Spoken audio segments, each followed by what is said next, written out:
நம்ம ஃபேஸில் ஆக்னிக்கு அப்புறமா வர ஸ்கார்ஸ் அண்ட் பிக்மெண்டேஷனை நம்ம டீல் பண்ணுறது ஒரு பெரிய ஹெட்டேக்குன்னு எனக்கு நல்லாவே தெரியும். நீங்களும் இந்த ரெமெடி பண்ணலாமா, அந்த ரெமெடி பண்ணலாமா, நீங்கள் வந்துட்டு வேறு ஏதாவது ட்ரீட்மெண்ட் பண்ணியாவது அந்த ஆக்னி ஸ்கார்ஸ் அண்ட் ஆக்னி பிக்மெண்டேஷன் வந்துட்டு கம்மி பண்ணணும்னு சொல்லிட்டு ட்ரை பண்ணிகிட்ருக்கீங்கன்னு நல்லா எனக்கு தெரியுது.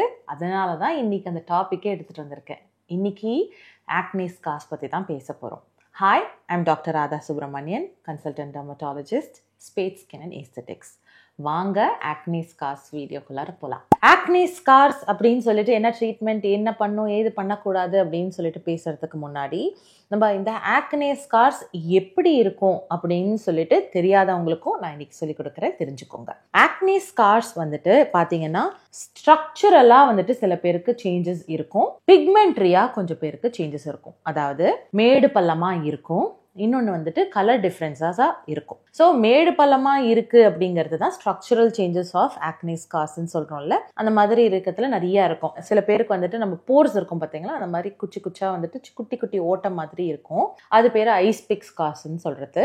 இன்னொன்று வந்துட்டு பாக்ஸ் ஸ்கார்ஸ் அப்படின்னு சொல்லிட்டு ஒரு பாக்ஸை வச்சு நல்லா வந்துட்டு ஒரு குட்டி ஓட்டை போட்டு உள்ளார அந்த கிளேயில் வந்துட்டு மோல்டு பண்ணி எடுத்தால் எப்படி இருக்குமோ அந்த மாதிரி சொல்கிறது தான் பாக்ஸ் ஸ்கார்ஸ்.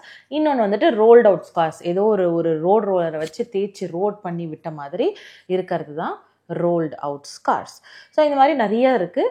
இதெல்லாம் அமுங்கின ஸ்கார்ஸ், சிலதெல்லாம் எலும்பின ஸ்கார்ஸ், அதாவது கீலாய்டு ஹைப்பர்ட்ரோஃபிக் ஸ்கார்ஸ் அப்படின்னு சொல்லிருக்கு. நான் பிக்மெண்டேஷனில் பார்த்தீங்கன்னா 2 விதமான பிக்மெண்டேஷன். எதர் அந்த புண்ணு வர ஆக்னி வந்துட்டு கருப்பு கலரில் மாறலாம், ப்ரௌன் கலரில் மாறலாம், இல்லாட்டி ஹைப்போ பிக்மெண்டேஷன் அதாவது வெள்ளை கலரில் மாறலாம். கலர் கொஞ்சம் உங்கள் ஸ்கின் கலரை விட கம்மியாக ஆகலாம். ஒரு ஆக்னி வந்துட்டு ஸ்கின் கலரை விட கம்மியாக ஆகிறது வந்துட்டு which is very very rare.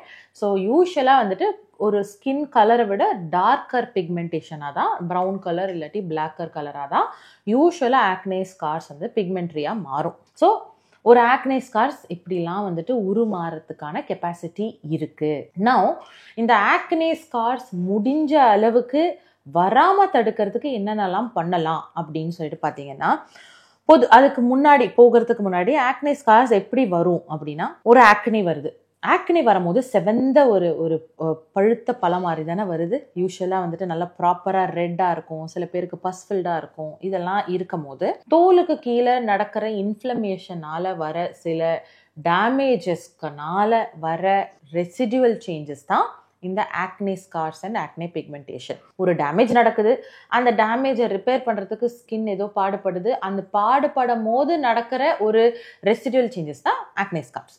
சிம்பிளா புரிஞ்சிடுதுல்ல? ஸோ இதே தான், this is the same thing that is happening around and acne scar. But இப்போ சப்போஸ் ஆக்னி வருது, நீங்கள் போட்டு நோண்டிக்கிட்டே இருக்கீங்க, போட்டு பிதுக்குறீங்க அப்படின்னு வச்சுக்கோங்களேன். அந்த இடத்துல நம்ம இருக்கிற டேமேஜஸை விட இன்னும் ஜாஸ்தியாக டேமேஜஸை உருவாக்குறோம். ஸோ அதனால் இன்னும் டபுள் மடங்கா ட்ரிபிள் மடங்கா டேமேஜஸ் வந்துட்டு நடக்க போகுது. அதனால் குட்டியாக வர வேண்டிய ஸ்கார் ஒரு மைல்டாக வர வேண்டிய ஸ்கார் நல்லா உங்களோட கை வண்ணத்தினால பெருசாக ஒரு பெரிய வந்துட்டு சைஸில் வந்துட்டு வரப்போகுது தான். ஸோ அதை வந்துட்டு ஸ்டாப் பண்ணக்கூடிய one of the major prevention thing is to not pick on your acne. சரியா? பிக் பண்ணாதீங்க, ஈச் பண்ணாதீங்க, ஸ்க்ராட்ச் பண்ணாதீங்க, ஸ்கேப் இருக்குதுன்னா பிச்சு விடாதீங்க, பஸ் இருக்குன்னா அமுக்கி விடாதீங்க, எதுவும் பண்ணாதீங்க. நீங்கள் அமுக்குனா ஸ்கார் மட்டும் ஆகிறது இல்லை.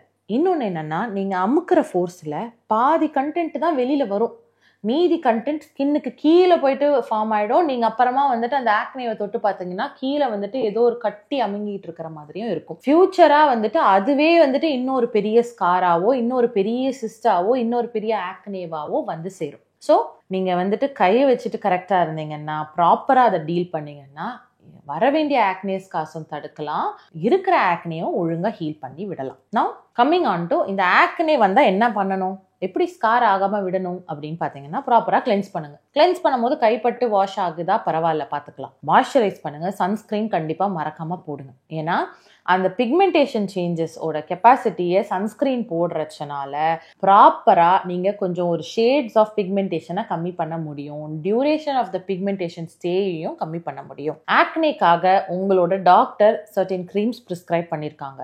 நீங்களா தயவு செய்து போயிட்டு இந்த க்ரீம் போடலாமா அந்த க்ரீம் போடலாமான்னு சொல்லிட்டு பார்த்து வாங்காதீங்க.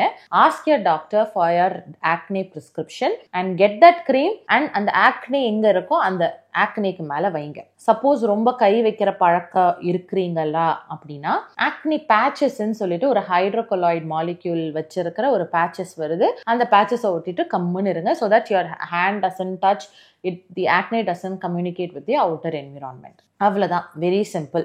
நீங்கள் சப்போஸ் ஆக்னே ஸ்கார்ஸ் வந்துடுது அப்படின்னா நீங்கள் தேவையில்லாமல் வீட்லேயே நான் பீலிங் சொல்யூஷன் பண்ணுறேன், வீட்லேயே நான் அதை வந்துட்டு பிச்சு எடுக்கிறேன், கலரை கம்மி பண்ணுறேன், நான் ஹோம் ரெமிடிஸ் பண்ணுறேன்னு சொல்லிட்டு தயவு செய்து இரிட்டேட் பண்ணாதீங்க ஸ்கின்னை. ஏன்னா ஃபர்தராக இரிட்டேட் ஆகும் போது கலர் ஆஃப் த பிக்மெண்டேஷன் அப்போதைக்கு லைட்டன் ஆன மாதிரி இருந்தாலுமே இன்னும் ஃபர்தராக டேமேஜஸ் ஆகிட்டு கீழே போயிட்டே தான் இருக்கும். ஸோ தயவு செய்து பண்ணாதீங்க. ஸோ பிக்மெண்டேஷன் இருக்கிற ஆக்னே ஸ்கார்ஸாக இருக்குது அப்படின்னா what is the best treatment பார்த்தீங்கன்னா, with after regular proper skincare routine, do a chemical peel with the help of your dermatologist. It will help you, not the home peels. கண்டிப்பா home peels பண்ணாதீங்க.